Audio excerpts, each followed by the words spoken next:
સુરત લોકસભાની બેઠક બિનહરીફ જાહેર થઈ છે। જો કે આવતીકાલે લોકસભાની બારડોલી અને નવસારી બેઠક માટે મતદાન થવાનું છે। ત્યારે આજે રિટર્નિંગ ઓફિસરને ઈવીએમ અને વીવીપેટ સોંપવામાં આવ્યા હતા। સાથે ચૂંટણીમાં કોઈ ક્ષતિ ન રહે તે માટે માર્ગદર્શન પણ આપવામાં આવ્યું હતું। ઈવીએમ અને વીવીપેટ તમામ ઓફિસરને ચેક કરીને આપવામાં આવ્યા હતા। જિલ્લા કક્ષાના અધિકારીઓની દેખરેખમાં ઈવીએમ અને વીવીપેટ આપવામાં આવ્યા હતા। વહેલી સવારથી શરૂ થયેલી કામગીરીમાં બંધ બોક્સમાં તમામ રિટર્નિંગ ઓફિસરને જરૂરી સાધન સામગ્રી સોંપવામાં આવી હતી। સાથે તમામ જરૂરી માર્ગદર્શન પણ આપવામાં આવ્યા હતા।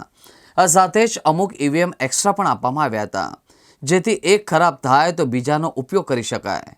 શાંતિપૂર્ણ મતદાન થાય તે માટે ચુસ્ત બંદોબસ્ત અત્યારથી જ ગોઠવી દેવામાં આવ્યો હતો। જિલ્લા કક્ષાના અધિકારીએ જણાવ્યું હતું કે ઈવીએમ અને વીવીપેટ જરૂરી સંખ્યાની સાથે જ રિઝર્વ પણ રાખવામાં આવ્યા છે, જેથી કોઈ પ્રશ્ન સર્જાય તો રિઝર્વ ઈવીએમનો પણ ઉપયોગ કરી શકાશે। આ સાથે જ રાઉન્ડ ધ ક્લોક તપાસ રાખવામાં આવશે, જેથી કોઈ પણ સ્થિતિને પહોંચી વળાય।